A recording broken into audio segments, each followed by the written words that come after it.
நண்பர்களே, இன்னைக்கு நம்ம இந்தியாவில் ஹெச்எம்பிவி வைரஸ் பரவுறதை பற்றி கொஞ்சம் பேசுவோம். ஃபஸ்ட் நம்ம ஹெச்எம்பிவி பற்றி தெரிஞ்சுக்கலாம். இது ஒரு சுவாச நோய் கிருமி தான், ஈஸியாக ஸ்ப்ரெட் ஆகும். பட் ஆனால் இது ரொம்ப ரொம்ப சாகிற நிலைமைக்கெல்லாம் போக மாட்டோம். ஜஸ்ட் காம்ப்ளிகேஷன்ஸ் இருக்குது தான். பட் இருந்தாலும் இதை நம்ம ஈஸியாக எதிர்கொள்ளலாம். யாரும் இதை பார்த்து பயப்படணும்லாம் அவசியமே கிடையாது. ஸோ ஆஸ் யூஷுவல் நம்ம எப்படி இந்த கொரோனாவில் நம்ம எல்லோரும் எப்படி ஒன்றா சேர்ந்து செயல்பட்டோமோ அதே மாதிரி சேம் திங்ஸ் தான், சேம் ப்ரோட்டோகால் தான். ஹேண்ட் வாஷ் பண்ணுங்கள், நிறைய தண்ணி குடிங்க, அதுக்கப்புறம் அதிகமாக கூட்டமாக இருக்க இடத்துக்கு போகாதீங்க, உங்களை நீங்கள் சேவ் பண்ணிக்கோங்க, மாஸ்க் யூஸ் பண்ணுங்கள், ஹேண்ட் வாஷ் பண்ணுங்கள், சானிடைசர் யூஸ் பண்ணுங்கள். அண்டு இப்போது வெளியில் இப்போ யாராவது ஒருத்தருக்கு உடம்பு முடியலன்னு தெரியுது, இப்போ யாராவது தும்புறாங்கன்னா அங்கேருந்து உடனே ஒன்று அவங்களுக்கு சொல்லுங்கள், வாயை மூடிட்டு இருங்க, இல்லை நீங்கள் அந்த இடத்த விட்டு கொஞ்சம் தள்ளி போங்க, கூட்டமாக இருக்க இடத்துக்கு அதிகமாக போகாதீங்க. தென் ஹெச்எம்பிவி வைரஸ்க்கு மெடிசன் கண்டுபிடிக்கலை. ஸோ இது யாரை ரொம்ப அதிகமாக பாதிக்கும்னா சின்ன பசங்களையும் வயசானவங்களையும் ஹியூமன் சிஸ்டம் பவர் கம்மியாக இருக்கிறவங்களையும் தான் இது ஈஸியாக அஃபெக்ட் பண்ணும். காமன் சிம்டம்ஸ் தான், சளி, இருமல், காஃபு, ஃபீவர், டயர்டாக இருக்கும், குழந்தைங்களுக்குலாம் சரியாக பசிக்காது. ஸோ இந்த மாதிரி தான் இருக்கும். ஸோ அதெல்லாம் பார்த்து பயப்பட வேண்டாம், இது நார்மல் திங் தான். அதுக்கான சொல்யூஷனை பார்க்கலாம். இப்போது நம்ம நாட்டில் ஜனத்தொகை அதிகமாகிடுச்சு, பாப்புலேஷன் அதிகமானதுனால நம்ம இடத்துல இந்த ஹெச்எம்பிவி வைரஸ் பரவுறது அதிகமான சான்சஸ் இருக்குது. ஆனால் கவலைப்படாதீங்க, நம்ம எல்லோரும் கவனமாக இருந்தால் இந்த வைரஸ் ஸ்ப்ரெட் பரவுறதை தடுக்கலாம். ஹெச்எம்பிவி வைரஸ்லேருந்து நாம் காப்பாற்றிக்கணும். நம்மளை யாரும் காப்பாற்றுறதுக்கெலாம் வரமாட்டாங்க, அங்கே போய் ஆக்சிஜனெல்லாம் தேட முடியாது. ஸோ அதனால் இந்த பிரச்சனையெல்லாம் இருக்கக்கூடாதுன்னு நீங்கள் நினச்சா போய் வேகமாக எங்கேயாவது ஒரு ஃபிட்னஸ் சென்டரில் போய் வேகமாக போய் ஜாயின் பண்ணிடுங்க. ஆர் அதர்வைஸ் வீட்டிலே உங்களால் முடிஞ்ச எக்ஸசைஸை பண்ணுங்கள்.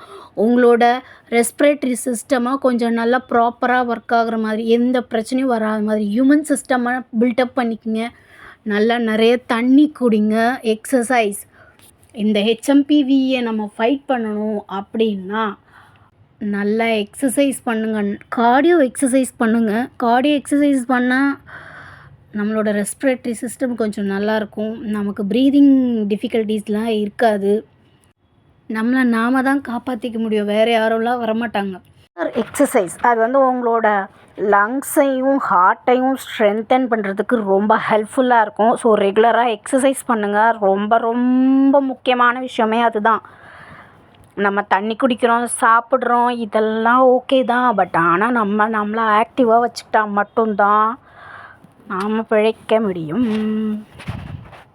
உங்களுக்கு இப்போ சில எக்ஸசைசஸ்லாம் சொல்கிறேன், ஸோ அதையும் கொஞ்சம் ட்ரை பண்ணுங்கள். ஓகே, இப்போ நம்ம ப்ரீதிங் எக்ஸசைஸ் பார்க்கலாம். ப்ரீதிங் எக்ஸசைஸில் ஆக்சுவலி இப்போ நம்ம 3 டைப்ஸ் பார்க்க போகிறோம். கவனமாக கேளுங்க and it will helpful.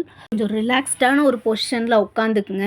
First உங்களோட நார்மல் ப்ரீதிங் கவுண்ட் பண்ணிக்கோங்க. நீங்களே ஒரு 15 times normal breath in, breathe out, breath in, breathe out, breath in, breathe out. Normal தான், ஃபாஸ்ட்டாகவும் இல்லை, ஸ்லோவாகவும் இல்லை, ரிலாக்ஸ்டாக நார்மலாக ஜஸ்ட் உங்களோட ப்ரீத்திங்கை லிசன் பண்ணுங்கள். 15 டைம்ஸ் முடிஞ்சிச்சா? ஓகே, இப்போ நம்ம செகண்ட் எக்ஸசைஸ் பார்க்கலாம். நார்மலாக ப்ரீத் இன் பண்ணிக்கோங்க. ப்ரீத் இன் பண்ணிவிட்டு, அதாவது நோஸ், த்ரூ நோஸ், உங்களோட ஹேண்டை உங்களோட ஸ்டொமக்கில் ஃபீல் பண்ணுறதுக்காக ஜஸ்ட் கொஞ்சமாக வச்சுக்கோங்க. நார்மலாக ப்ரீத் இன் பண்ணிவிட்டு ஸ்லோவாக ப்ரீத் அவுட் பண்ணுங்கள் மவுத் வழியாக. ஓகே, ஸ்லோவாக ப்ரீத் அவுட் பண்ணுங்கள் மவுத் வழியாக அண்ட் 10 டைம்ஸ் போதும். திரும்ப அகெயின் ரிப்பீட் பண்ணுங்கள். ஓகே, இப்போ அடுத்து பார்க்கலாம்.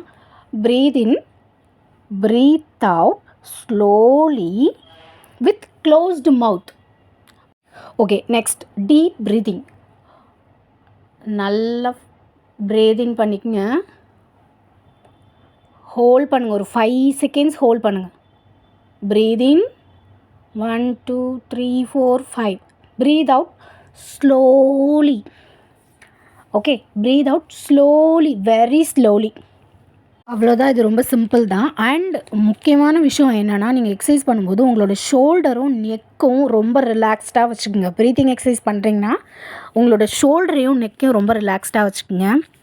கார்டியோ பண்ணுங்கள். உங்கள் வீட்டில் ஸ்டெப்ஸ் இருந்ததுன்னா அந்த ஸ்டெப்ஸில் நார்மலாக நீங்கள் எல்லா ஸ்டெப்ஸும் ஏறுவீங்கள, அது இல்லாமல் ஒரே ஸ்டெப்ஸில் ஏறி ஏறி இறங்குங்க. அது கார்டியோ, ஒரு நல்ல கார்டியோ.